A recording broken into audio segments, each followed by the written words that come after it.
નમસ્તે વિદ્યાર્થી મિત્રો, આપણી યુટ્યુબ ચેનલ ડિવાઇન પ્રજ્ઞામાં આપનું હાર્દિક સ્વાગત છે.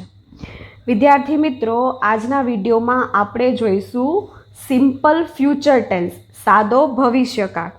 તો ચાલો આપણે સમજીએ સાદો ભવિષ્યકાળ. પહેલાં જોઈએ સાદા ભવિષ્યકાળના કેટલાક નિયમો.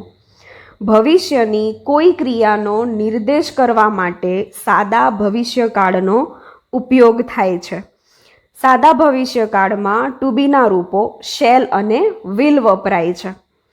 સાદા ભવિષ્યકાળની વાક્ય રચનામાં પ્રથમ પુરુષ એટલે કે આઈ વી સાથે શેલ પ્લસ મૂળ રૂપ મૂકવામાં આવે છે અને યુ, હી, શી, ઇટ અને ધેય સાથે વિલ પ્લસ ક્રિયાપદનું મૂળ રૂપ મૂકવામાં આવે છે. હવે સાદા ભવિષ્યકાળના કેટલાક સૂચક શબ્દો આપેલા છે. Tomorrow, the next day, upcoming time. આ પ્રકારના સૂચક શબ્દો કોઈ વાક્યમાં આપેલા હોય તો સમજવાનું કે આ વાક્ય સાદા ભવિષ્યકાળનું છે. હવે જોઈએ સાદા ભવિષ્યકાળની હકાર, નકાર અને પ્રશ્નાર્થ વાક્યોની વાક્ય રચના. તો અહીંયા પેલા ઉદાહરણમાં જ આપેલું છે. હકાર વાક્યના ઉદાહરણમાં પહેલાં તેની વાક્ય રચના જોઈએ. કર્તા પ્લસ શેલ અથવા વિલ પ્લસ ક્રિયાપદનું મૂળ રૂપ પ્લસ કર્મ અને પ્લસ અન્ય શબ્દો. તો કર્તા, અહીંયા એક વાક્ય આપેલું છે, Seema will write a letter tomorrow. તો કર્તા છે સીમા, શેલ કે વિલમાંથી સીમા સાથે આપણે લગાડશું વિલ. ક્રિયાપદનું મૂળ રૂપ રાઇટ અને કર્મ છે અ લેટર અને અન્ય શબ્દો ટુમોરો.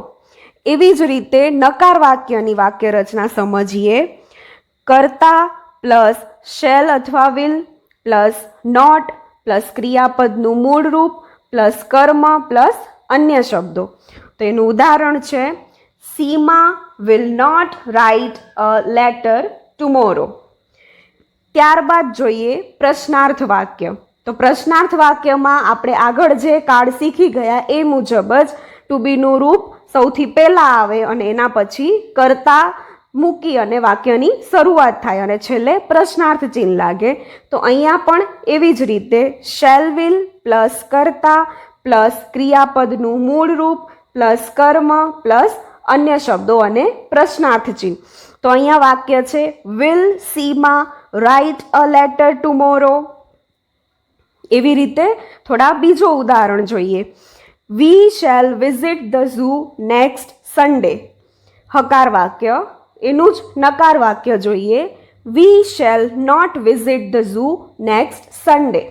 તેનું જ પ્રશ્નાર્થ વાક્ય છે shall we visit the zoo next Sunday. ત્યારબાદ જોઈએ they will celebrate his birthday tomorrow. હકાર વાક્ય. They will not celebrate his birthday tomorrow. નકાર વાક્ય.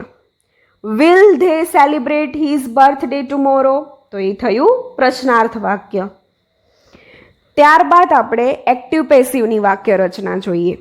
તો એક્ટિવ પેસિવની વાક્ય રચના છે કર્તા પ્લસ ક્રિયાપદનું પ્રથમ રૂપ પ્લસ કર્મ પ્લસ અન્ય શબ્દો. સાદા ભવિષ્યકાળની એક્ટિવની વાક્ય રચના અને એની જ પેસિવની વાક્ય રચના છે કર્મ પ્લસ ટુ બીનું રૂપ. ટુ બીનું રૂપ થશે શેલ અથવા વિલ પ્લસ બી પ્લસ ભૂતકૃદંત પ્લસ બાય પ્રિપોઝિશનથી કર્તા અને અન્ય શબ્દો. તો ઉદાહરણ જોઈએ. She will write a letter. તો શી છે કર્તા, ક્રિયાપદનું પ્રથમ રૂપ છે વિલ રાઇટ અને અ લેટર છે કર્મ. તો એનું પેસિવ થશે a letter will be written by her. પછીનું વાક્ય છે they will complete the project. તો અહીં થશે the project will be completed by them. ત્યારબાદ છે he will clean the room. તો the room will be cleaned by him. The teacher will check the paper. તો the papers will be checked by the teacher. We will organize a party.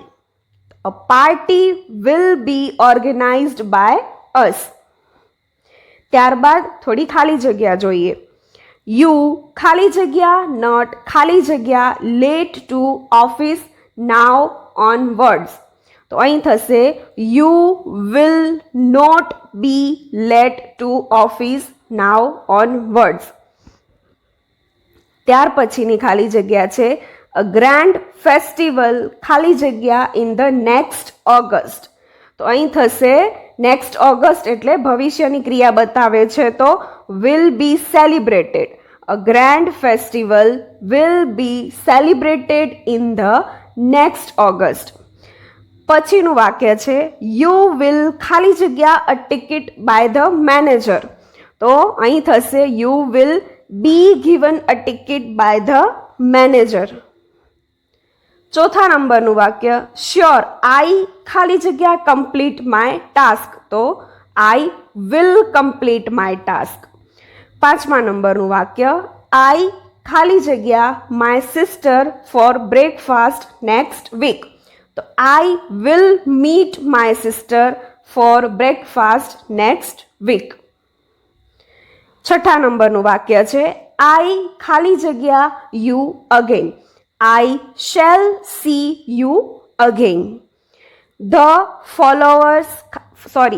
Flowers ખાલી જગ્યા these spring. તો the flowers will bloom these spring. આઠમા નંબરનું વાક્ય છે my sister ખાલી જગ્યા 32 years ઓલ્ડ નેક્સ્ટ સન્ડે. તો my sister will be 32 years old next Sunday. નવમા નંબરનું વાક્ય છે if she does not work she will fail. દસમું વાક્ય છે ઇફ યુ ટેલ અ લાઈ યુ ખાલી જગ્યા પનિશ્ડ. તો અહીં થશે યુ વિલ બી પનિશ્ડ. વિદ્યાર્થી મિત્રો, વિડીયો સારો લાગ્યો હોય તો લાઈક, શેર અને સબસ્ક્રાઈબ કરવાનું ભૂલશો નહીં.